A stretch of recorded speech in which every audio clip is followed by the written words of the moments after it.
Welcome back. Today we follow a builder as he carves a permanent shelter out of the frozen woodland. The site sits miles from any municipal grid, demanding complete self-reliance. Before the foundation can rise, the earth must be opened. Heavy machinery breaks through the topsoil, trenching down below the frost line. Excavating a perimeter trench ensures the footings rest on stable subsoil, preventing seasonal heat. The hydraulic power of the excavator slices through compacted earth and roots with ease. Precise site preparation dictates the longevity of the entire structure. A solid base is the only defense against shifting winter ground.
later, the focus shifts to securing the load-bearing columns. Dry concrete mix is blended directly in the trench base. Working the aggregate manually ensures consistent hydration without oversaturating the mixture. The slurry is poured into cylindrical forms, dictating the final shape of the concrete piers. Agitating the wet mix forces trapped air bubbles to the surface. This prevents internal voids that could weaken the cured pillar. Steel rebar is driven down the center before the material sets. Concrete carries immense compressive loads, but steel provides vital tensile strength. Inside the evolving structure, mechanical systems are already taking shape. A modular shower enclosure is levered into the framed corner. Securing the base flush against the studs prevents flex. Movement in the pan could eventually crack the waterproof seals. Adhesive and screws lock the rigid panels directly to the structural framing.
Above the main floor, the attic framing goes up against walls thick with closed-cell spray foam. This insulation acts as both a thermal barrier and a vapor retarder, sealing off draft pathways. Downstairs, the utility rough-in continues at the kitchen counter. A circular saw plunges through the solid wood surface to accommodate the stainless steel basin. The perimeter is carefully measured to leave a supportive lip for the drop-in unit. Beneath the counter, the drainage system relies on standard PVC piping. A P-trap configuration is assembled and secured with primer. The curved pipe section retains a small volume of standing water. This liquid barrier blocks ambient gases from traveling back up through the drain.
Alright, so I got everything all hooked up here, and this is kind of an S-trap the way that this is right now, and I may decide to put in a vent later, but for right now this works fine. And the main reason that you can't use an S-trap is because sometimes it will pull the water out of the trap, and then you'll have sewer gases going back into the house. But since this is gray water, I don't need to worry about that, so I don't think I need to worry about a vent either.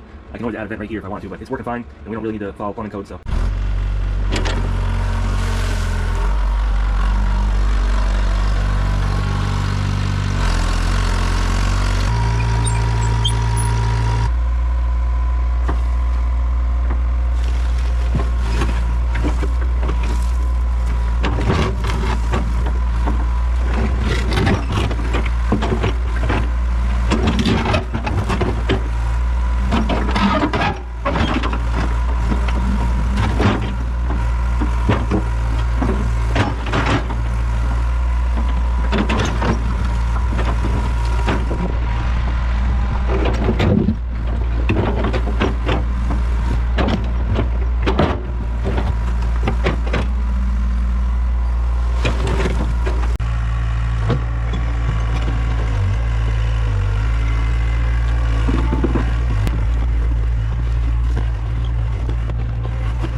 So I'm going to attempt to fill this in while the machine is warm. I don't know how well it's going to go, we'll see.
Electrical distribution forms the nervous system of the cabin.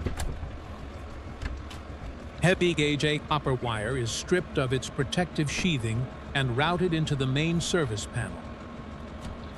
Each bare conductor is seated into a breaker terminal and torqued down firmly.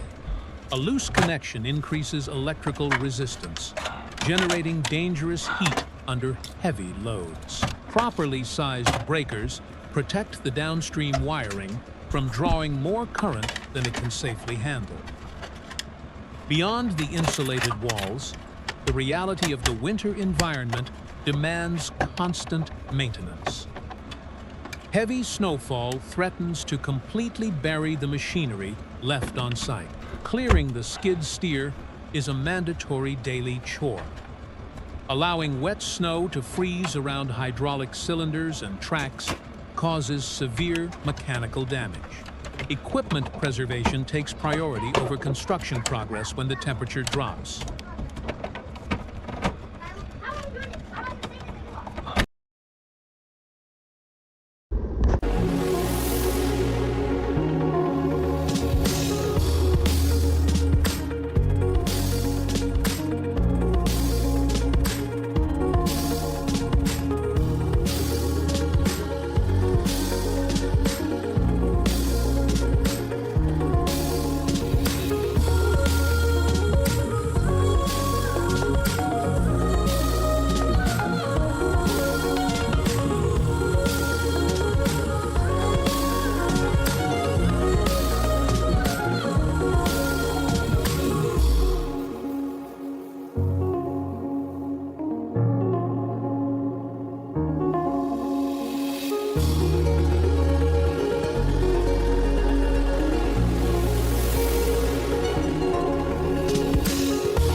To achieve true off-grid capability, the structure must generate its own power. Routing direct current cables from the roof array requires penetrating the metal exterior. A hole saw cuts cleanly through the steel profile. The entry point is capped by a weatherproof junction box, bedded in marine-grade sealant, stopping water ingress at the roofline That looks pretty is slick to me. critical to preserving the interior insulation. With the wiring secure, the photovoltaic panels are hoisted into position. They bolt directly to mounting rails that float just above the green metal surface. This gap allows cooling airflow beneath the panels, increasing solar efficiency.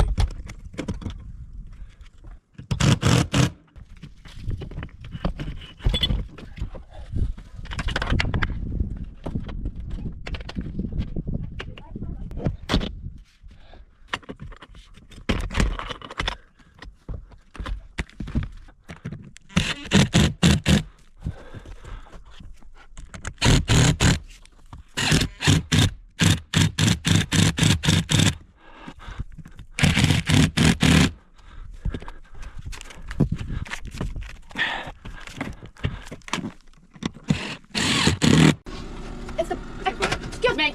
Okay. Whatever you say. Whatever you say. Huh?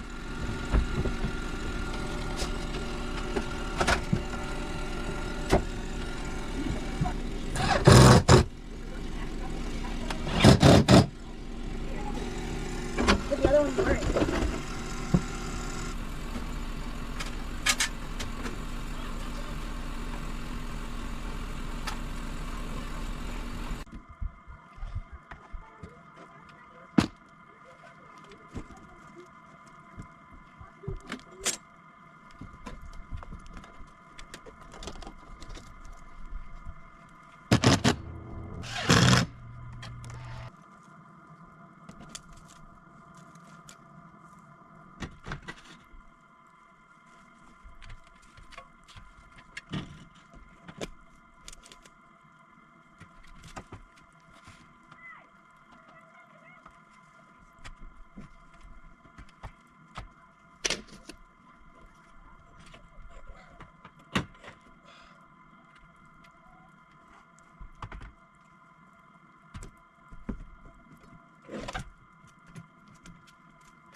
Inside, the cabin receives its primary heat source. A cast iron wood stove is loaded with dry kindling and ignited. Cast iron absorbs the intense initial heat and radiates it slowly into the room. The heavy material maintains temperature long after the flames die down. Safely exhausting the combustion gases requires careful detailing on the roof above. A high-temperature rubber boot is stretched over the stainless steel chimney pipe. The flexible cone forms a tight compression fit around the double-walled flue. Silicone sealant and self-tapping screws lock the flashing flange to the corrugated metal. This ensures heavy snowmelt diverts harmlessly around the pipe.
All right, so I know.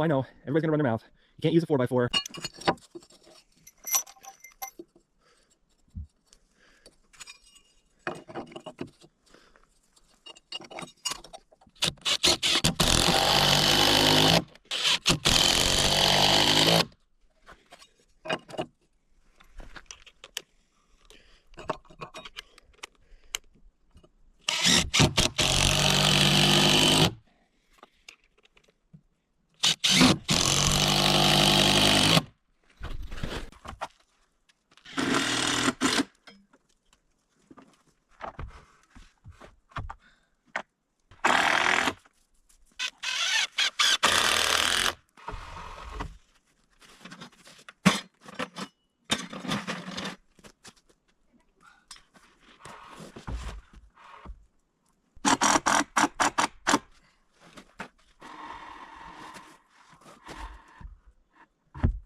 With the joist grid complete, the final decking boards are secured across the frame. Each plank is locked down with exterior-grade fasteners to prevent cupping. Slight gaps are intentionally left between the parallel board buds. This spacing allows melting snow to drain freely through the surface, preventing rot.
the heavy machinery is repurposed as an improvised aerial work platform. The elevated bucket provides a stable base for maneuvering heavy plywood sheathing. Nailing the rigid panels across the rafters creates a structural diaphragm. This continuous skin binds the individual framing members together. It drastically increases the roof's resistance to wind shear and snow weight. Trimming the overhangs in place with a circular saw saves time. The blade runs down a straight edge, ensuring a perfectly flush margin. The edge is now ready to receive metal flashing.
A synthetic underlay is stapled over the bare plywood. It serves as a vital secondary waterproofing membrane. Before the steel panels go down, every trace of debris must be swept away. Small wood chips trapped under the metal can eventually puncture the barrier. The green metal panels are then pushed up and aligned along the eaves. Overlapping the raised ribs creates a continuous, watertight channel.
The chaotic pace of construction eventually yields to the quiet rhythm of daily life.